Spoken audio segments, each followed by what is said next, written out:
हाँ, नमस्ते बच्चों। देखो, आज अपनी प्रथम यूनिट पहला अध्याय केमिस्ट्री का शुरू हो रहा है। पहले अध्याय का नाम है रसायन शास्त्र की कुछ मूलभूत अवधारणाएं, कुछ कॉन्सेप्ट हैं इसमें। ठीक है, तो हमें सबसे पहले आज पढ़ना है इन मूल राशियों और मात्रकों के बारे में। ये बहुत जरूरी चीज होती है। ये फिजिक्स में भी तुम्हें मिलेंगी, केमिस्ट्री में भी है, और जो न्यूमेरिकल अपन जो सवाल वगैरह लगाते हैं उसके लिए बहुत जरूरी है, क्योंकि सवाल के साथ जो संख्या आती है उसके साथ मात्रक लिखना पड़ता है केमिस्ट्री में या फिजिक्स में, तो इनकी जरूरत पड़ती है। ये तुम लोगों ने पढ़ी भी होगी, जो लोअर क्लास है उसमें पढ़ी होगी। तो ये 7 मूल राशियां होती हैं। दूरी, दूरी माने लंबाई, चौड़ाई या ऊंचाई, गहराई। द्रव्यमान, समय, विद्युत धारा, ताप, ज्योति की तीव्रता और पदार्थ की मात्रा। ये 7 मूल राशियां हैं। तो इन 7 मूल राशियों के ये 7 मूल मात्रक हैं, मेन फंडामेंटल जो है। जैसे दूरी का मात्रक मीटर है, लंबाई, चौड़ाई, ऊंचाई कुछ भी हो उसको मीटर में स्मॉल m से दर्शाते हैं। द्रव्यमान का मात्रक होता है किलोग्राम, केजी। समय का मात्रक होता है सेकंड। विद्युत धारा का मात्रक होता है एम्पियर। ताप का मात्रक होता है केल्विन। ज्योति की तीव्रता का मात्रक होता है कैंडेला, सीडी। और पदार्थ की मात्रा का मात्रक होता है मोल, मोल। तो ये 7 मूल राशियां, इनके 7 ये मूल मात्रक याद रखना पड़ते हैं। फिर इन्हीं की आपस में मिलने से बनती है व्युत्पन्न मात्रक या व्युत्पन्न राशियां। जैसे मान लो फॉर एग्जाम्पल कहा जाए क्षेत्रफल। अब किसी भी चीज का क्षेत्रफल है तो क्षेत्रफल का सूत्र क्या होगा? लंबाई गुणे चौड़ाई। तो लंबाई का मात्रक मीटर गुणे चौड़ाई का मात्रक भी मीटर। मीटर का मीटर में गुणा होगा तो मीटर स्क्वायर। तो इसमें क्षेत्रफल क्या कहलाई? व्युत्पन्न राशि। और इसका वर्ग मीटर कहलाया क्या? व्युत्पन्न मात्रा। इसी तरह आयतन भी होता है। आयतन में लंबाई गुणे चौड़ाई गुणे ऊंचाई। तो मीटर गुणे मीटर गुणे मीटर, तो मीटर की घात 3 यानी घन मीटर या मीटर क्यूब। तो आयतन हो गया क्या? व्युत्पन्न राशि। और ये हो गया व्युत्पन्न मात्रा। तो इन 7 को छोड़ करके और अन्य जो तुम्हें मिले राशियां, समझ जाना, वो व्युत्पन्न राशियां हैं। ये 7 होती हैं मूल मात्रा। इन्हीं का आपस में गुणा भाग वगैरह करने से बनती हैं व्युत्पन्न राशियां, व्युत्पन्न मात्रा। जैसे फॉर एग्जाम्पल मान लो एक और देखते हैं, घनत्व। घनत्व, तो घनत्व का क्या होता है? द्रव्यमान बटे आयतन। इकाई आयतन का द्रव्यमान कहलाता है घनत्व। अब द्रव्यमान का मात्रक किलोग्राम, केजी, बटे आयतन का अपन लोगों ने अभी निकाला था घन मीटर। तो इसका मात्रक हो जाएगा किलोग्राम प्रति घन मीटर, किलोग्राम पर घन मीटर। तो घनत्व, आयतन, क्षेत्रफल, ये जो माने इनको मिलाने से इनका उपयोग जिनमें होता है वे कहलाती है व्युत्पन्न। और जब ये स्वतंत्र रूप में हो तब ये कहलाती है मूल राशि। ठीक है, तो ये तुम लोगों को नोट्स में हम लिख करके भेज देंगे, उसमें लिखे हैं पूरे। तो ये तुम्हें फंडामेंटल जो है इसका ये याद रखना है। ठीक है, और बाकी तुम्हारे पास जिसके पास जो बुक हो उस बुक में फिर तुम लोग ये व्युत्पन्न राशियां पढ़ सकते हो कि कैसे इनके मात्रक बनाए गए, निकाले गए। जैसे हमने इन 3 का बताया तो अन्य की भी होंगी उसमें, जैसे त्वरण है, संवेग है, आवेग है। ठीक है, ये सब तुम्हें मिलेंगे, बल है। ठीक है, ये सब तुम्हें उसमें किताब वगैरह मिल जाएगी, तो उसमें तुम सीख सकते हो। तो ये तुम्हें इतने याद रखना है। अब इसमें आता है आगे का सार्थक अंक। तो सार्थक अंक भी बहुत सिंपल है, इसको थोड़ा गिनना आना चाहिए। सार्थक अंक किसी भौतिक राशि के परिमाण को उसके यथार्थ तक शुद्ध रूप से, कोई भौतिक राशि जो है अगर उसके हमें परिमाण को उसके यथार्थ मान तक ज्ञात करना है तो 0 से लेकर के और 9 तक की जिन संख्याओं का उपयोग किया जाता है वे कहलाती हैं सार्थक अंक। सार्थक अंक में हमें ध्यान रखना पड़ता है कि दशमलव के बाईं तरफ अगर 0 है तो उन्हें नहीं गिना जाता है, ठीक है। लेकिन अगर किसी संख्या के बाद 0 है तो उन्हें गिना जाता है। जैसे फॉर एग्जाम्पल लिखा 0.003, अगर आप कहें बताओ इसमें सार्थक अंक कितने होंगे तो 1 होगा। 3 है, संख्या के पहले 0 0 है, नहीं गिना जाएगा। लेकिन अगर ऐसा होता 3 0 0 तो अब नहीं गिना जाता। 1 2 3 4, इसमें 4 सार्थक अंक होंगे। दाईं तरफ के संख्या के दाईं तरफ के 0 को गिना जाएगा, बाईं तरफ के नहीं गिना जाएगा अगर कोई संख्या नहीं है।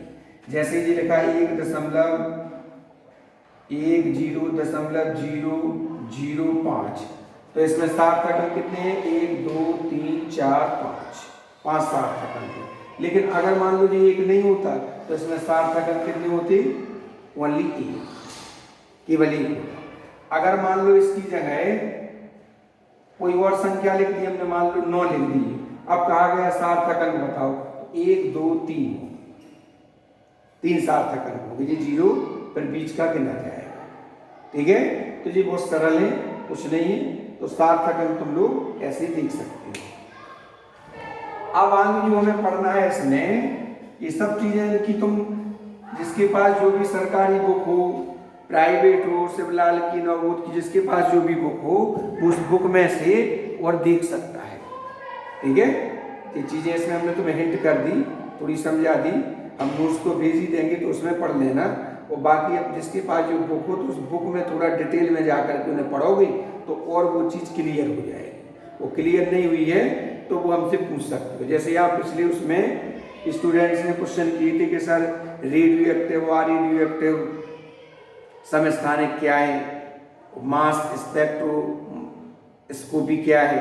तो मास स्पेक्ट्रोस्कोपी एक मशीन है, एक जैसे सूक्ष्मदर्शी वगैरह होता है, ऐसी वो होती है, उसके द्वारा देखी जाती है, ठीक है। अब रेडियो समस्थानिक होती है 2 प्रकार की। समस्थानिक 2 प्रकार के हैं, एक होते हैं रेडियो एक्टिव और दूसरे होते हैं अरेडियो एक्टिव। रेडियो एक्टिव कहलाते हैं, पहले रेडियो एक्टिविटी को समझना पड़ेगा। रेडियो एक्टिविटी एक पदार्थों का गुण है, पदार्थ है जी, ऐसे पदार्थ जिनसे अल्फा बीटा गामा किरणें निकलती हैं, हानिकारक रेडिएशन निकलती हैं, ठीक है, वे कहलाती हैं रेडियो एक्टिव पदार्थ।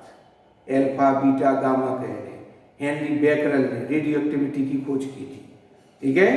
तो ऐसे पदार्थ जिनसे अल्फा बीटा गामा किरणें निकलती हैं वे रेडियो एक्टिव पदार्थ कहलाते हैं।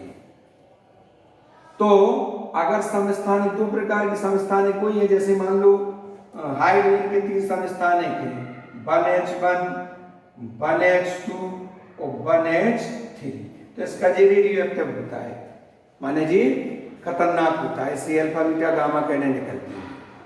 और जी रेडियो एक्टिव है, जिनसे अल्फा बीटा गामा किरणें नहीं निकलती हैं, जिनमें रेडियो एक्टिविटी का गुण नहीं होता है, वे अरेडियो एक्टिव कहलाती हैं, ठीक है। और जिनसे अदृश्य हानिकारक विकिरणें निकलती हैं वे कहलाती हैं रेडियो एक्टिव, ऐसे होती है।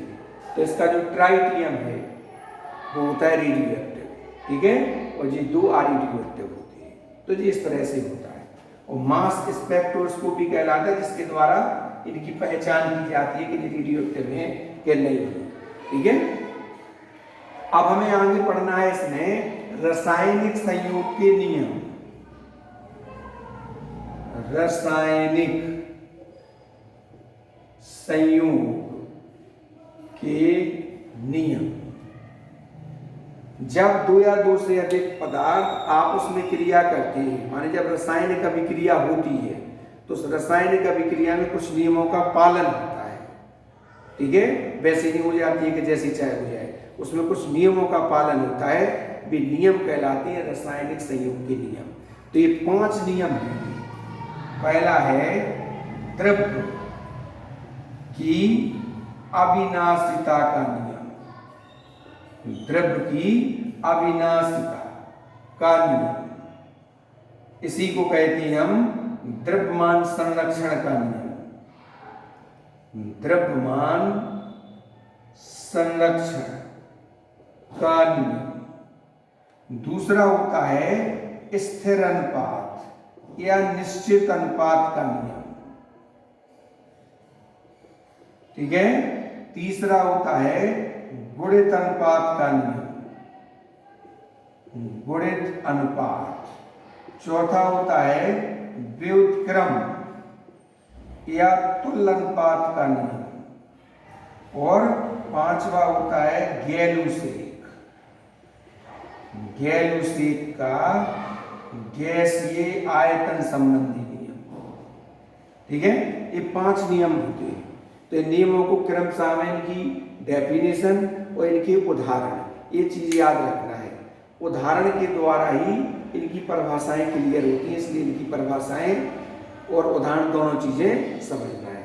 तो जैसे पहला नियम है द्रव्य की अविनाशता का नियम या द्रव्यमान संरक्षण का नियम। इस नियम को प्रतिपादित किया था किसने? लोमोनोसोव ने। लोमोनोसोव ने इस नियम को बनाया था, बताया था। बाद में जो लैंडोल्ट वगैरह हैं, अन्य वैज्ञानिक, उन्होंने इसकी पुष्टि भी की थी कि हाँ सही है। ये नियम सरल है। क्या है ये नियम? ये कहता है कि पदार्थ को ना तो उत्पन्न किया जा सकता है, ना ही नष्ट किया जा सकता है। अर्थात प्रत्येक रासायनिक अभिक्रिया में अभिकारकों का कुल द्रव्यमान उत्पादों के कुल द्रव्यमान के बराबर होता है। जितना अभिकारक तुमने लिया था उसका द्रव्यमान और जो उत्पाद बन गया उसका द्रव्यमान हमेशा कैसे होंगे?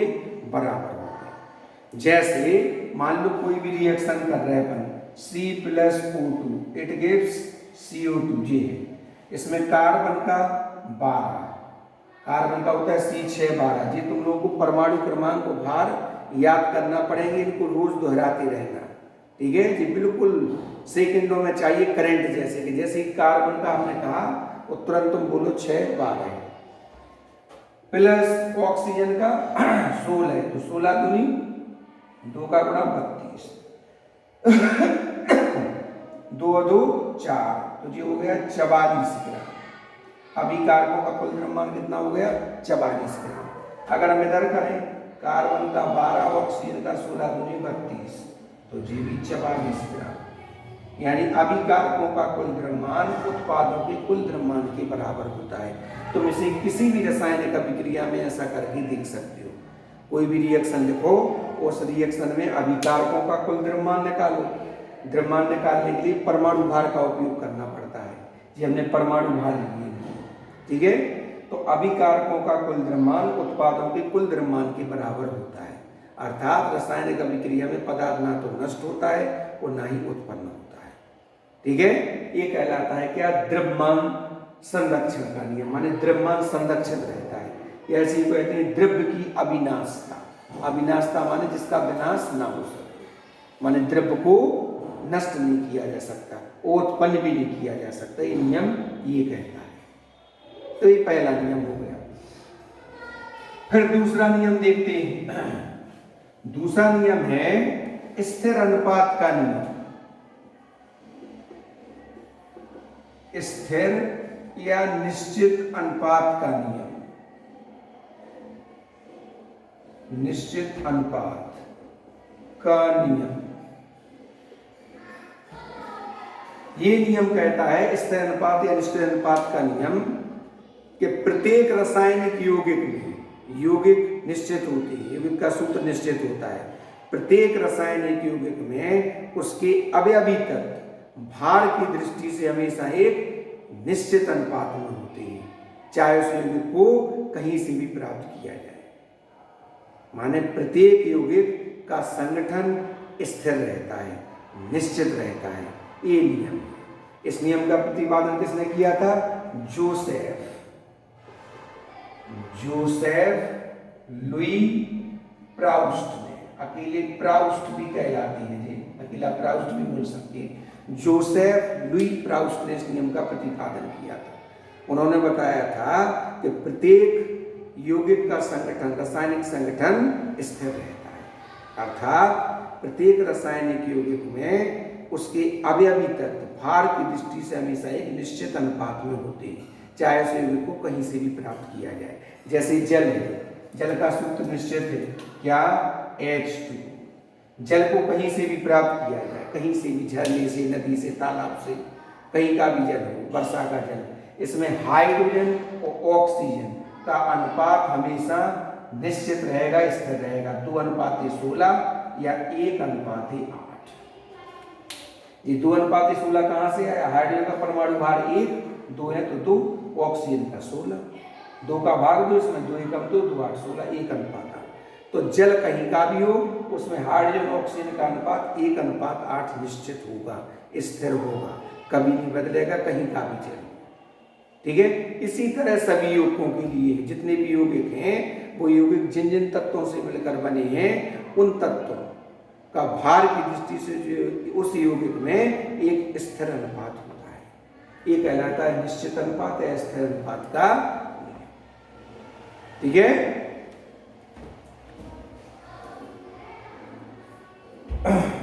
फिर हम देखते हैं इसके बाद तीसरे नंबर पर क्या?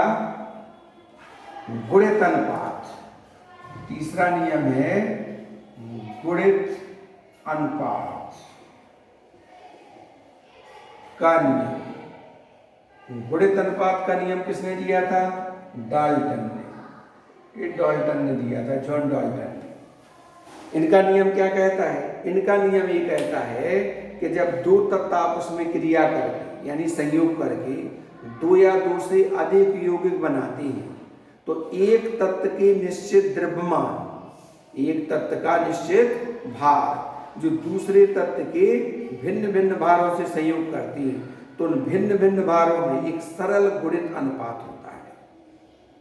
माने इस नियम का मतलब ये है कि जैसे भी कह रहे हैं कि मान लो हाइड्रोजन फॉर एग्जाम्पल जैसे कार्बन और ऑक्सीजन मिल करके मान लो 2 यौगिक बना रहे हैं, एक बन रहा है CO2 और दूसरा बन रहा है CO। तो इसमें कार्बन का 12, 16 दूनी 32, इसमें कार्बन का 12, ऑक्सीजन का 16।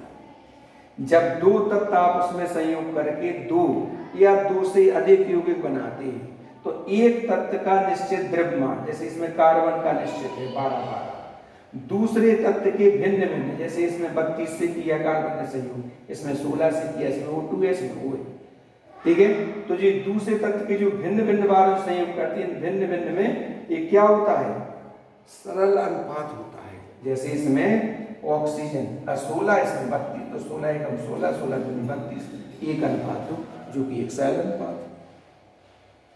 और उदाहरण भी इसमें समझ सकती हैं। दूसरा, जैसे मान लो नाइट्रोजन और ऑक्सीजन है, ये आपस में संयोग कर रहे हैं तो ये संयोग करके 5 ऑक्साइड बनाते हैं। ये 5 ऑक्साइड बना रहे हैं। कौन कौन से? N2, NO, N2O3, N2O4, N2O5, nitrous oxide, nitric oxide, dinitrogen trioxide, dinitrogen tetroxide, dinitrogen pentoxide. इसमें हम नाइट्रोजन के द्रव्यमान को निश्चित रखेंगे। नाइट्रोजन का होता है 14, 14 दूनी 28 अनुपाते 16, इसमें 14:16, इसमें 14 दूनी 28 अनुपाते 16 की 48, इसमें 28:64, इसमें 28:80। हम इसमें देख रहे हैं कि हमें एक तत्व की निश्चित मात्रा चाहिए तो नाइट्रोजन की निश्चित मात्रा 28, इसमें नहीं, इसमें 2 का गुणा कर देंगे तो आ जाएगा 28:32। अब देखो इनमें पांचों में नाइट्रोजन का 28, 28, 28 निश्चित हो गया, ऑक्सीजन की भिन्न भिन्न हो गए 16, 32, 48, 64, 80। तो इन पांचों में क्या एक सरल अनुपात है? 16 एकम 16, 16 एकम 16, 16 दूनी 32, 16 ती 48, 16 चौकी 64, 16 पंची 80, यानी 1:2:3:4:5, जो कि एक सरल अनुपात है। वो यही गुणित अनुपात का नियम है। जब दो तत्व आपस में क्रिया करके दो या दो से अधिक यौगिक बनाते हैं तो एक तत्व के निश्चित द्रव्यमान जो दूसरे तत्व के भिन्न भिन्न द्रव्यमानों से संयोग कर रहे हैं, तो इन भिन्न भिन्न द्रव्यमानों में क्या होता है? एक सरल अनुपात, एक गुणित अनुपात कर लेते हैं। ठीक है, फिर आता है चौथे नंबर व्युत्क्रम अनुपात या तुल्य अनुपात का नियम। चौथी नंबर है व्युत्क्रम या तुल्य अनुपात का नियम।